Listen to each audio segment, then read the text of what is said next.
With humanity confronting the imminent danger of world destruction, will we succumb to the numbing slavery of the dark force, or rise to the challenge with our God-given spirit of compassion? As our hearts yearn to know our destiny, we turn to the clues and messages left by seers, saints, and prophets of the past and present, as well as from the stars.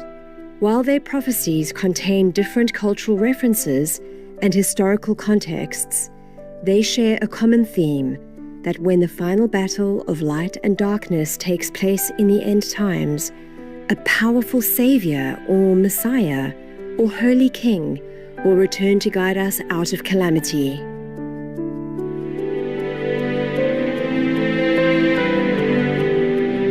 The question is, how do we recognize the Savior when he or she is here? And what is our role in this critical time of the earth? In our series, Awaken True Love with the Savior to Dissolve Calamity, we will compare different prophecies and find the answers together.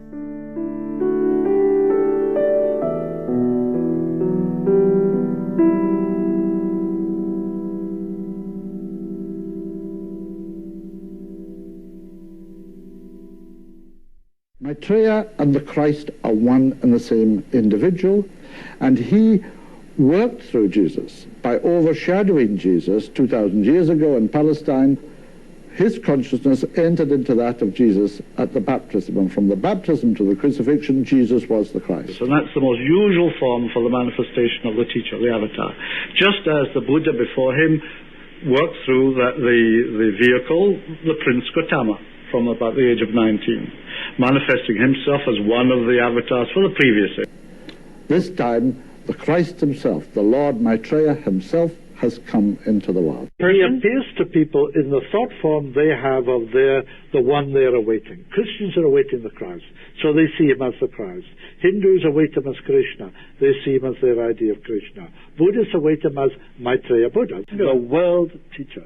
The teacher for all groups, religious and non-religious alike. More than 3 decades ago, in 1990, a Scottish artist, author, and esoteric philosopher named Benjamin Creme, during an interview with the press, made bold statements about the coming of Maitreya, the world teacher in our current period, who will unite all religions.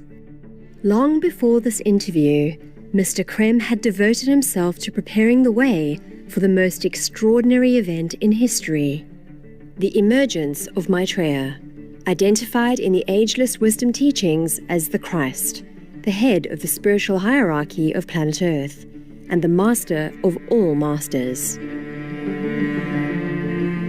For more than 4 decades, Benjamin Creme received information on Maitreya's emergence through telepathic contact with his master, a senior member of the spiritual hierarchy, as well as through direct transmitted messages from Maitreya himself. Mr. Creme traveled around the world to speak on this anticipated emergence. He also gave radio and television interviews, authored numerous books, and published regular articles in Share International, the monthly magazine he founded. Through these activities, he brought hope and joy to millions who were inspired by the Maitreya's impending emergence and the consequent transformation of the world by the creation of justice and peace through love and sharing.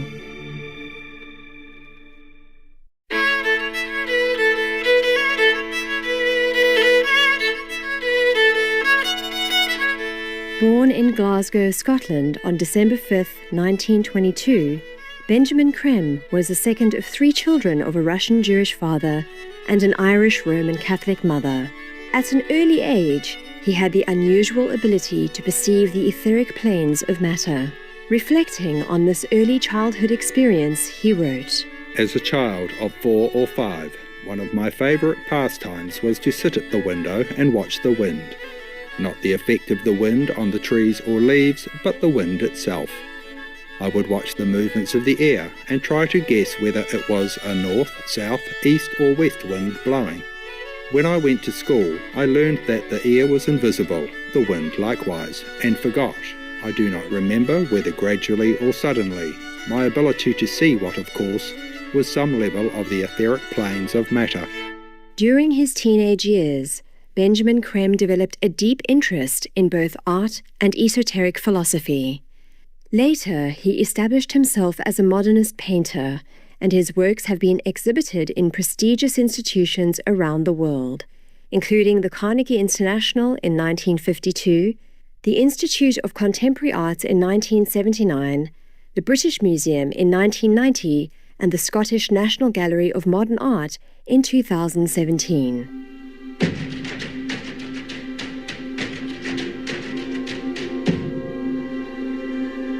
His study of esotericism began at the age of 14 when he encountered Alexandra David Neil's book, With Mystics and Magicians in Tibet. This remarkable French explorer, writer, and Buddhist practitioner traveled through Tibet in the early 20th century, reaching Lhasa in 1924, at a time when the city was closed to foreigners. Her work introduced Mr. Creme to Tibetan practices, including tumul, a technique for generating internal heat in cold conditions.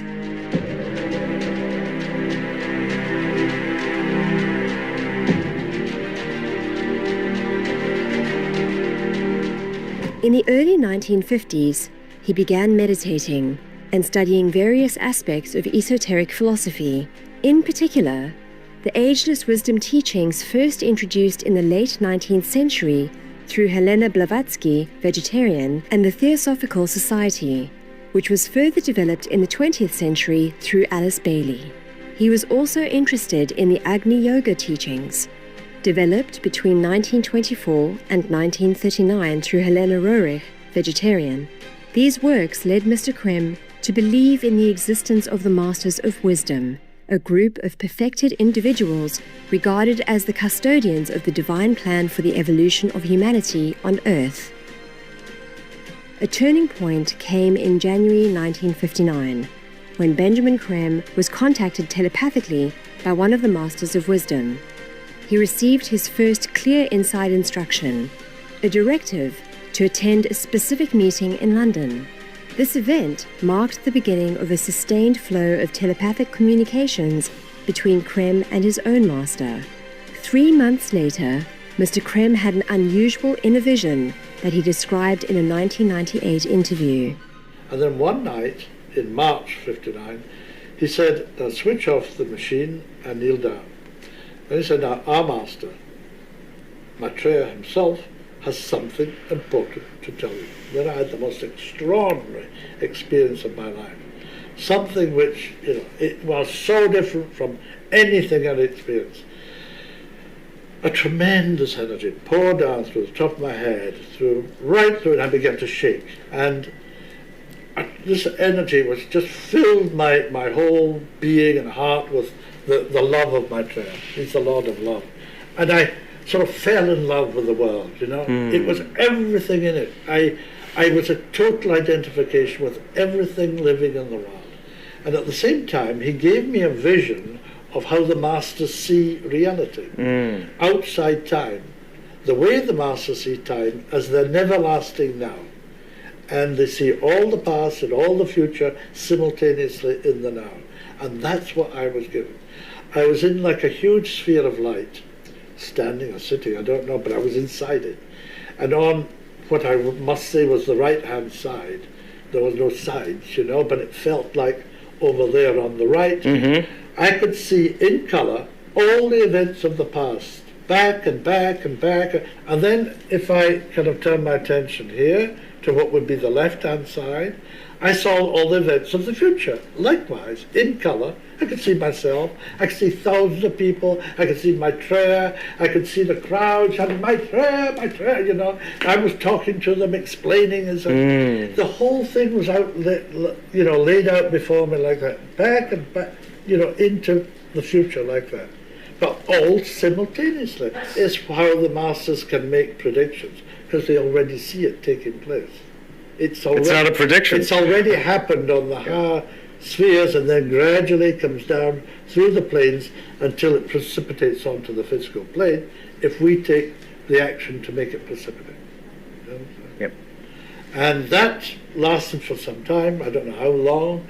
You were out of time? I was out of time. And I heard his words exactly like I heard my own master's words before. Mm-hmm. And he said, very simply, he said, I myself am coming. Sooner than anyone thinks possible. It will be in about 20 years. In the event it was 18 years. And he said, and you will have a role to play in my coming if you accept it. And that's all he said. And there was complete feeling of free will. There was no pressure of any kind. It was simply like a statement of fact. You will have a role to play if you accept it. And so I had accepted it. It was not until 17 years later that Mr. Krem started to receive intense spiritual training under the close guidance of his master. This process prepared Mr. Krem for his task of transmitting the messages from Maitreya and announcing to the world his imminent emergence.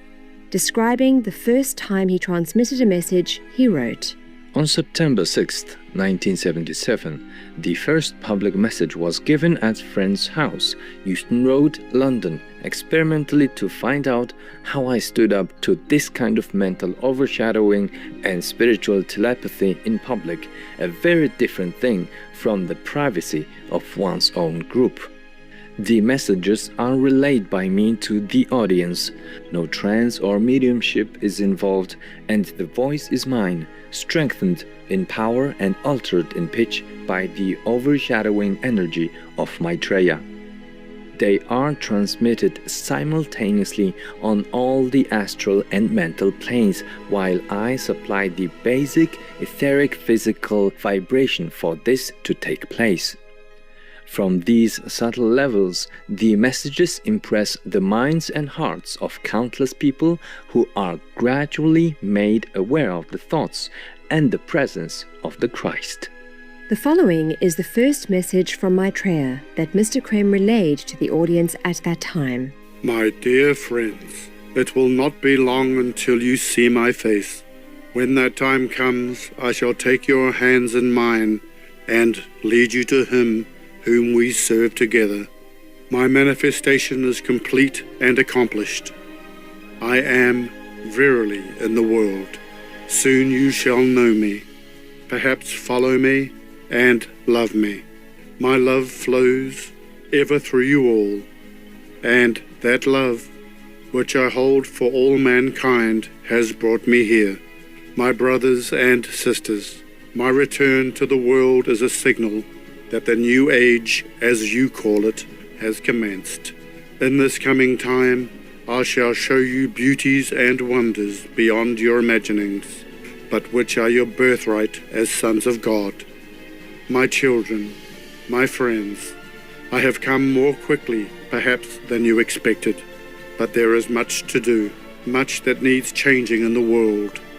Many hunger and die, many suffer needlessly.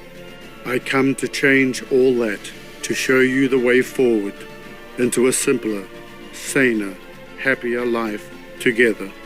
No longer man against man, nation against nation, but together as brothers shall we go forth into the new country.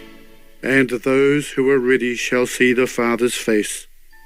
May the divine love and light and power of the one God be now manifest within your hearts and minds. May this light and love and power lead you to seek that which dwells always in your heart's center. Find that and make it manifest.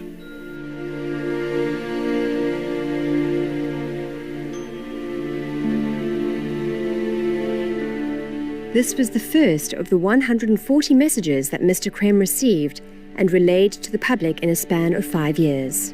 We'll continue to explore the prophetic and insightful messages from Maitreya, the world's teacher, transmitted by Benjamin Krem in the next few episodes.